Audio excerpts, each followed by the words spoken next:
Trying to get a fly, are we, Nez? Oh my god. That was unbelievable. Yep, she caught the fly. Good job, Ned. There's a flying fat cat in the background.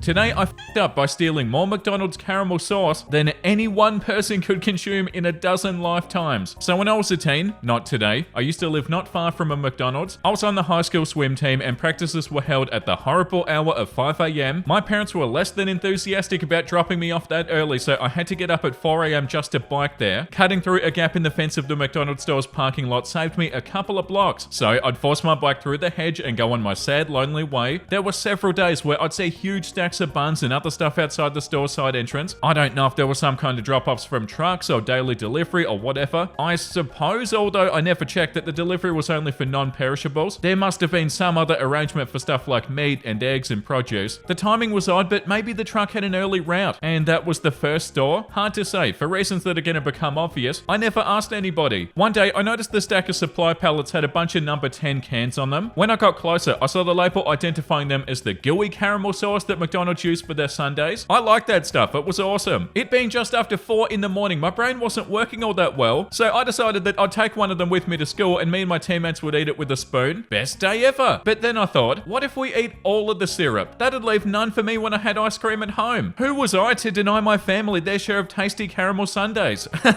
The solution? Zip on home and get something more cargo capable than a tricked out Schwinn with a banana seat and chopper handlebars. In all of 5 minutes, our family's Dodge Dart was loaded up with 10 number 10 cans of caramel syrup. I drove it home, made as little noise as I could unloading and hiding the cans, and then I booked it back to school on my bike. Stealing what was probably a couple of months worth of sundae topping for a single McDonald's is probably enough to qualify as an FU, but I found that this subreddit expects consequences even if they aren't all that consequential. There were several. The first thing I realized after successfully pulling off the one and only heist of my abbreviated criminal career was that you really couldn't open one of those number 10 cans without somewhere to put all the stuff inside it. I could maybe consume a couple of spoonfuls of caramel syrup at a time. Any more than that and it started tasting awful. Deliciously awful, but still awful. So that left the problem of what to do with the rest of the syrup. So on the first day, I decided to enjoy the fruits of my juvenile delinquency. I ended up attempting to pour the majority of a number 10 can of McDonald's caramel syrup down the family's bathroom sink. Fun fact, caramel syrup does not go gently into the good night.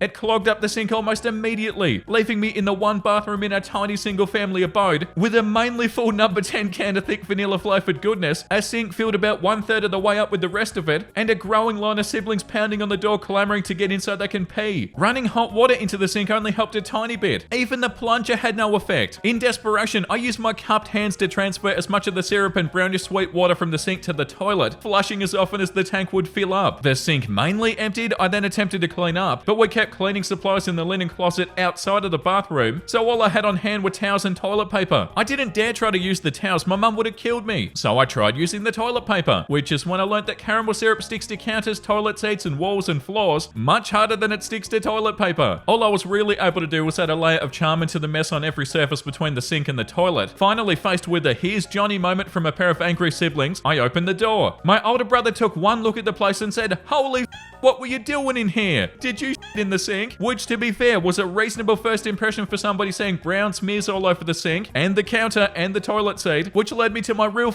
up of the day. I just went with it.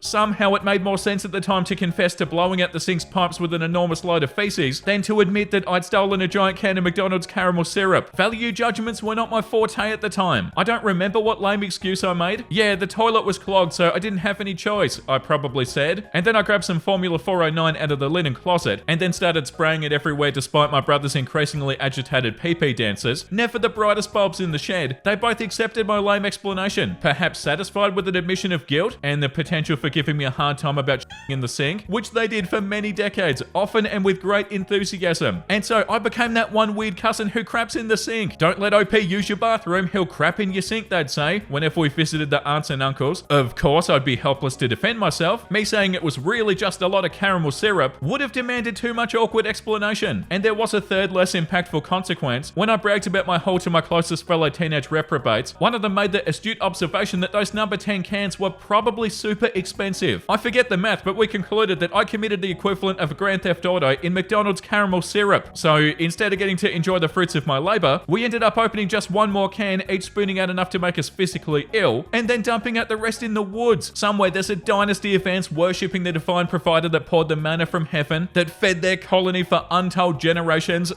Oh, and to add something else, after the wake-up call of realizing I committed a felony, I decided that cutting through the McDonald's parking lot wasn't a good idea, nor was being noticed as the one guy riding a bike at 4:30 a.m. every day. The ace detective they assigned to solve the Great Syrup Caper of 1978 would surely put 2 and 2 together, and all it would take is one blood sugar reading to prove my guilt. So I quit the swim team, which wasn't all that big of a deal since I was a crappy swimmer, and I actually hated getting up early anyway. Okay, round of applause for what we just read. That was so awesome. That was so captivating and so fun to read. And this happened in 1978, and I definitely wasn't expecting to read something like that today. The top comment says, I cannot imagine going through life being labeled as the sink instead of just fessing up to the great caramel heist of 1978. And this story is so unusual that I've got no doubts that it's real, because it is so unusual and it is so detailed. Like, yeah, that's me, everybody, the guy that craps in the sink. I find it so funny that OP got one of these cans of syrup, which would have been liters of syrup, and they're like, you know what if I don't have enough?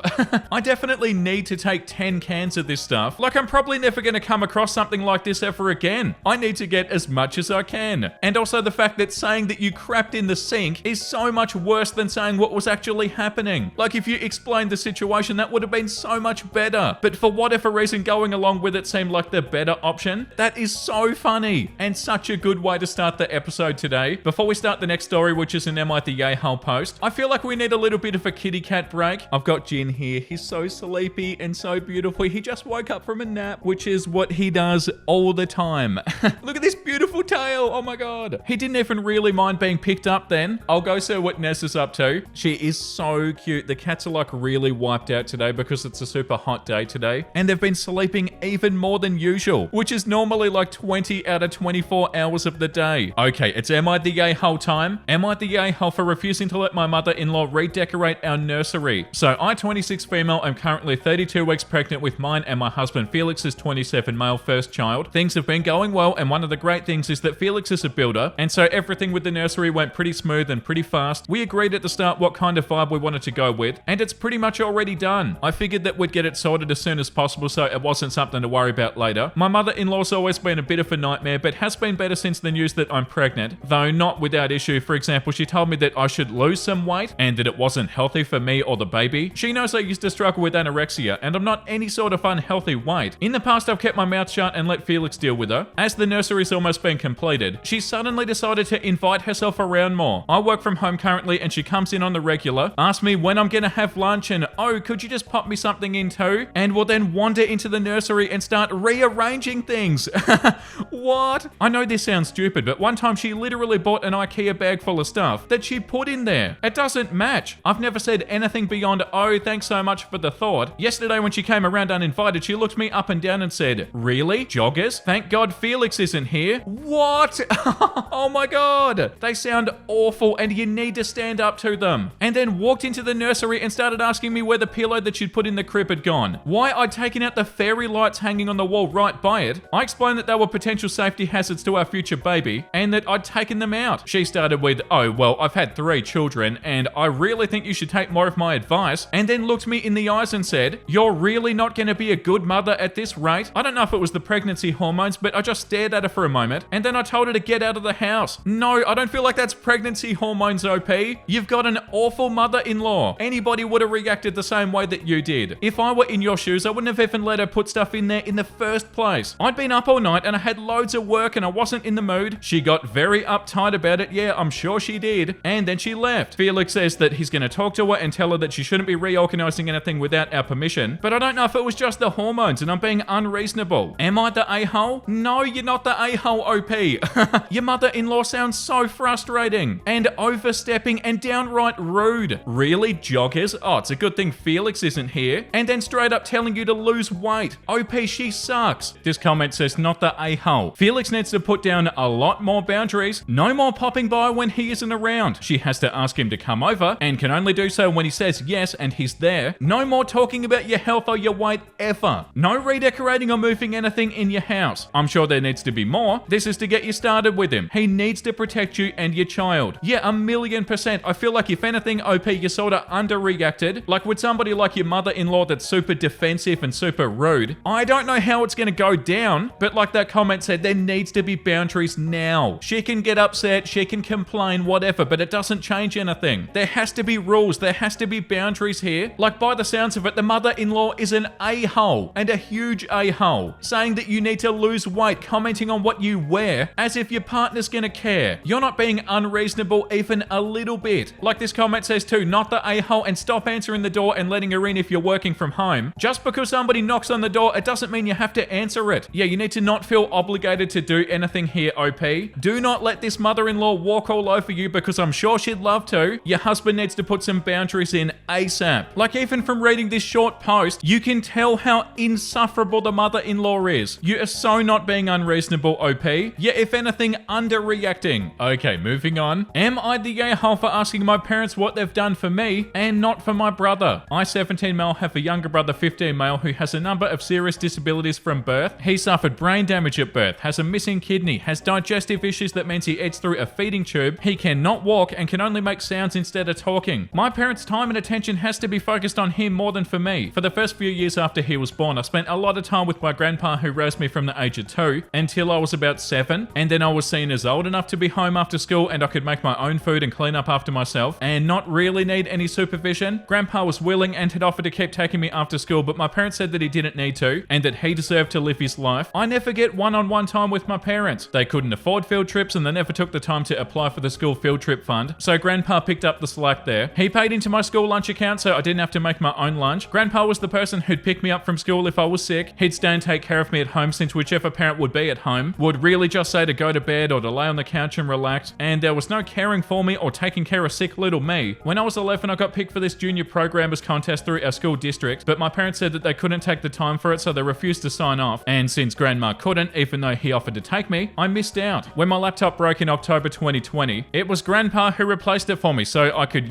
do school when school wasn't in person. When I got older, I was asked to do more like cook for everybody and pick up meds or get the special bath ready for my brother. A few times my mum or dad even reprimanded me for not doing it off my own initiative. My parents have nothing set aside for me to go to college. They've never even considered colleges, and last year I had my guidance counselor on my ass wanting me to go to college and wanting us to attend some college talk, and my parents wouldn't even go. I told her I didn't have money for college and she said that she would reach out to my parents about forms. They never got back to her. She called and emailed and reached out repeatedly and nothing. Then I told her I had decided to skip college and she was like, no, you need to go, and she tried reaching out to them again so that they could talk about it, but they didn't answer or respond. My parents wanted to get a night off and catch up with some of their friends in town, and they asked me to babysit. I said no. My parents told me that I should help my family, and considering all they do for me, so I asked them, what have they ever done for me? And I told them it had to be for me and not for my brother. I asked them to name one thing, and I pointed out all the stuff they don't or didn't do. They called me spiteful and told me to stop looking at it through the lens of a kid. Am I the a-hole? Through the lens of a kid? I'm looking at it through the lens of an adult, OP, and it's not any different. Yeah, you're looking at it through the lens of a kid. OP, you are so not the a-hole. Like this comment says, not the a-hole. Having a kid with so many special needs is so hard, and I get that. But they have 2 kids, and they've neglected you for most of your life, it seems. I don't get why they wouldn't let you still stay with your grandpa after you turn 7, as if being 7 makes you an adult. I'm sorry that you missed out on so much as a kid. Maybe going off to college will be a nice fresh start for you, and it might help you set up for a nice future. But also, be ready for the conversation someday of how taking care of your brother is going to be your responsibility when your parents are gone. Set those boundaries now, and then they won't be shocked. Yeah, and also this comment. Clearly, they should be looking at this through the lens of a child. They robbed you an entire childhood. They refuse to accept it because they want to guilt you into helping them with them. Yeah, that's so sad, OP. And what have your parents even done for you? Like the part where you said your guidance counselor was trying to talk to your parents and how they would never respond. That is so awful. And also this comment too,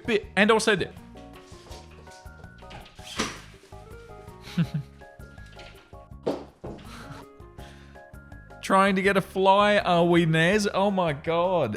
That was unbelievable. Yep, she caught the fly. Good job, Ned. There's a flying fat cat in the background. But yeah, like I was about to say, this comment, big not the a-hole. They didn't only ruin your childhood, but they're actively ruining your future. And OP said trying to, but I can still have a good future. It just won't rely on them. Yeah, and that's so sad. Completely neglecting you. Yeah, that's so awful and so sad. And of course you're not the a-hole. Not even a little bit. The next one that we're going to read says, am I the a-hole for rolling my eyes when my sister-in-law accused me of wanting to sabotage her wedding? My brother Jim, 45 male, and his wife Liz, 42 female, got married 10 years ago. Jim had already been married before and lost his wife to a brain aneurysm 3 years before Jim and Liz married. Jim and his first wife had 2 kids together who are now grown, Kit, 20 male, and Dawn, 18 female. The kids were not happy about the marriage. At the time, there was a lot of family bickering and stress because the kids did not want to be in the wedding, but Liz wanted to be a happy family, and Jim tried to keep her out of how the kids felt, although I, 40 male, know without any doubt that she knew the kids were unhappy and didn't like it. They expressed this sentiment in front of her when I was present, and she was quick to try and bribe the kids with certain types of outfits or cakes or whatever to make them go along with it. Not that it worked, but she tried. But Jim did keep her in the dark too because he didn't want her to call it off. Some of us tried to step in and encourage them to let the kids decide, while others said the kids needed to be in the wedding and they would be punished if not. When the wedding day actually came, Liz and Jim got their wish, but then Dawn puked on Liz in the middle of the ceremony and destroyed the dress and got some in Liz's hair. Jim knew Kit and Dawn had planned it. He knew that it wasn't some accident. Liz didn't know this and blamed family members for letting it happen. The tone was set from that point on. The kids never warmed up to Liz, and she always held some resentment towards everybody really for her one wedding day not being perfect. And also because Dawn wouldn't let Liz take care of her after it happened, which Liz felt showed her up in front of everybody. A few months ago, Liz learnt the whole truth about that incident and was so hurt that the kids had done it intentionally. She wasn't really mad at Jim at all, but once the hurt wasn't so fresh, she was mad at the kids for doing it and for keeping her at a distance ever since. When the kids said that they still didn't like her and they had no regrets about it, she expected everybody in the family to ignore Kit and Dawn's existence, which I have not done. Other family members haven't ignored them either, but Liz is mad at me more than anybody. She apparently blamed me most of all for the wedding incident, and she came to tell me about it and said that I should have chosen her side versus theirs, and by not doing it, it showed that I wanted to sabotage her wedding. I rolled my eyes when she accused me of that because I wasn't in charge of Kit and Dawn. Seeing me roll my eyes left her furious, and she said it was further proof that it was an intentional sabotage by me. Am I the a-hole? Right, so Dawn threw up on Liz in the middle of the ceremony, and this happened 10 years ago. So Kit was 10 and Dawn was 8, and now 10 years later, Liz found out that it was intentional and is blaming you, OP, for sabotaging their wedding. The top comment says not the a-hole, so if my math's right, the kids were 8 and 10 when the wedding happened. I get that her feelings are hurt that Dawn threw up on her intentionally, but it's completely unreasonable to expect anybody to cut contact over something that occurred 10 years ago when they were literal children. I would have done a lot more than roll my eyes at that accusation. Yeah, you should have threw up on her, OP. And what, you're meant to ruin your relationship with Kit and Dawn and ignore their existence now, 10 years after? No, you're not the a-hole, OP. That's so frustrating. Yeah, like this comment says, not the a-hole. Parents entering second marriages with children really need to talk to their kids before jumping into things. They also need to listen to what their children are telling them. And OP said listening would solve a lot of problems, but some parents find it easier and more convenient, or just don't care enough to listen, and they bury their heads in the sand. Yeah, and how was any of this you sabotaging the wedding? And also, you rolling your eyes is not proof that you did it. OP did leave this comment. I'm not gonna disown my niece and nephew over what they did. I love them, and they were children who were not listened to. I'm also not their parent, Jim is, and he knew if he wanted to give consequences, it was for him to decide or not. I also never said that he should have wallowed in grief, but taking your kids into account is something I believe you should do, or at least not bury your head in the sand and think you can force something like this onto them and have everything work out fine. But at the core of it, I'm not going to give up a very good relationship with Kit and Dawn over this. Yeah, and that's definitely understandable, OP. It's not fair for the whole family to ignore their existence now, and the family members definitely shouldn't. All of this is between Jim and Liz and Kit and Dawn. Also though, finding out that they intentionally threw up on their wedding dress, like obviously that's awful. But did you sabotage the wedding wedding, OP?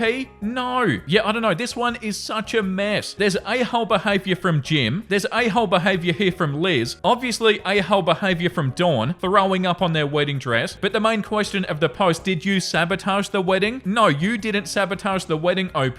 But God, this one's super messy. This comment says, going against the consensus, but everybody sucks. Forcing kids to be in the wedding. A-hole. Hiding your kids' resentment from your future wife instead of trying to work out a solution. A-hole. Not condemning the children or young adults now after finding out they puked on the bride on her wedding day on purpose. A-hole. Sounds like a really toxic family dynamic on all sides. And I believe a lot of problems have stemmed from your brother's passive attitude, starting from the wedding prep 10 plus years ago. Yeah, like there are all sorts of aspects to this one. And also the fact that OP said she wasn't really mad at Jim at all. Why was she not mad at Jim? But also you knew about this the whole time, OP. You said there, I'm also not their parent, Jim is, and he knew. If he wanted to give consequences, it was for him to decide or not. I don't feel like you're the a-hole. The consensus definitely is that you're not the a-hole, OP.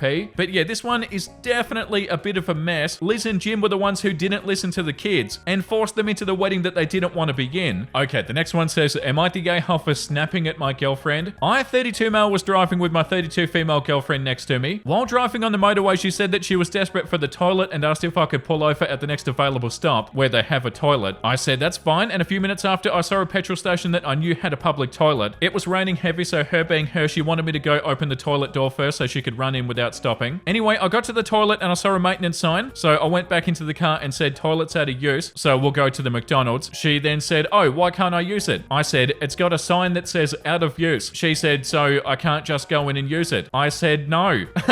She said, did you check for another toilet? I said, I've been to that petrol station 1,000 times, so I know for a fact that there's only one. She said, so they don't have any alternative? I said, no, but we're heading to a McDonald's which is only a minute away. She said, so why couldn't I have just used the toilet at the petrol station? At this point, I was slightly annoyed by all the questioning, and I said, which part of it's out of use don't you understand? She then got upset, and while I did feel bad, it felt like the only question I could ask her in order for her to understand the situation. So, am I the a-hole? Nah, you're not the a-hole. And by the way, I want to reiterate that they're 32 years old. Are you serious? Come on. Yeah, like this comment says, it's also wild to make you go first to open the door so she can run straight in. Wouldn't sitting there waiting for you to go there and come back actually take longer? And OP said, yeah, it was pouring rain and she wanted to have both hands to hold her jacket over her head and run in. And then you said the toilet had a sign that said out of use. And then she asked you 3 times after that why she couldn't use it. Yeah, annoying. I said it's got a sign that says out of use. She said, so I can't just go and use it? I said, no. She said, did you check for another toilet? I said, I've been to the petrol station 1,000 times, there's only one. She said, so they don't have an alternative? I said, no, but we're going to McDonald's a minute away. She said, so why couldn't I have just used the toilet at the petrol station? Yeah, that's annoying to even read. No, you're not the a-hole, OP. The next story for the day is called, Today I f***ed up by accidentally buying 109 pounds of grapes, and things just went downhill from there. The store I shopped at last week had a special on grapes, $2 a box, but there was no way to weigh the boxes. They've got the kind of scale that hangs from 3 chains, and the boxes didn't fit in them. So I got 4 boxes of grapes, large boxes that I wanted them to make a batch of wine, for $8. That was a steal. The first thing I did after leaving the store was get the shopping cart stuck in a rut in the parking lot, and I couldn't pull it back out. A stranger helped get me out. Then I got home and I was able to weigh them. A 5-gallon batch of wine uses 50 to 80 pounds of grapes. I had 109 pounds. Okay, so I hand pressed the grapes through a rack meant for cooling cookies. 3 hours later, I've got enough mash to fill my 5-gallon fermentation bucket, and there are still more than half the grapes in my fridge. I decided to embrace the FU, and I made jam with one of the cases. I was at least happy to have a reason to use that no or low sugar pectin that I bought a few years ago. 4 hours later, I got 22 pints of jam. 2 quarts didn't fit in the canner, so I just tossed them in the fridge with screw-on lids, but the rest is all set for the pantry. But none of it actually gelled. The directions said that it might take a few hours or overnight to get thick, but no, the pectin must have been too old. 2018. I'm gonna have to unseal all the jars and recook it with sugar and can it again. And I've still got 30 pounds of grapes in the fridge. So I decided to turn my canner into fermentation bucket number 2 and then make 5 extra gallons of wine with the brilliant idea that I can use some of the ungelled jars of grapes to top it off since I'll be a little bit short, and that'll save me some reprocessing time with the jam. 4 more hours of hand smashing grapes and that bucket's full, or almost. I do have to top it off with the liquid non-jam jam. I figured that I'll start with the 2 quarts out of the fridge that never got sealed. I grabbed them from the basement. What the hell, they aren't liquid, they're full on jelly now. They gelled up in the fridge, so now I can't even use them, and I can't can't use any of the others that are still not liquid at room temperature because I can't have my wine gelling up if I refrigerate it. Somewhere in there, I realized the store gave me a senior discount for being over 60, which I didn't ask for, and it's not a store with a loyalty card where they'd have my birthday on file. The cashier was like, yeah, this one's obviously over 60, don't need a card her. I've been 60 for like 2 weeks. That was especially demoralizing because I'd just been trying on dresses from my closet to see if they still fit for an event that I'm going to go to on Wednesday, and I was feeling smug because they did fit, and I was thinking I looked good in them. I was specifically thinking I don't look anywhere near 60. Yeah, wrong about that. I look old. I got a call from the event host today asking where I was. I wrote down the date wrong. The event was yesterday and I missed it. And I need to buy either more grapes or more juice to finish the second bucket of wine. OP, that is hilarious. What a series of unfortunate events. That's so bad and so frustrating, and I'm sorry for laughing, but that's so funny. The top comment says, they write math problems about you. This comment says, you're my hero and I want to be like you in 25 years. That was so fun to read. Okay, after what we've read today, I've got something wholesome to show you guys. A chipmunk napping on my grandmother's cat. This looks so warm and good. I wish I was that chipmunk. Okay, that is such an adorable picture. But yeah, could you imagine being so small that you can take a nap on a cat? That's a dream come true. Every day I look at Jin's fluffy, beautiful self and I think, oh my god, you would make such a nice pair of socks, but also how nice it would be to lay on you. But I can't because you're tiny. This is the luckiest chipmunk ever. Okay, on that note, I'm out of here. Thank you for watching, guys. I hope you had a wonderful time today. If you did, make sure you let me know down below and also subscribe if you want to. And the comment of the day today goes to Mordecai. Highlight of my day. My puppy gets really excited when she sees your cats. She hears your voice and waits for the kitty friends. Wow, that is so cute. Thank you for commenting that. I really appreciate that. And say hello to your puppy for me. She hears your voice and waits for the kitty friends. That's so beautiful. The cats are making friends all over the world. That makes me so happy. Thank you for that comment and thank you for watching the episodes. I'll see you guys in tomorrow's episode. Make sure you look after yourself and make sure you have a beautiful, amazing rest of your day. And you know what I'm about to say because I say it every single day. Bye!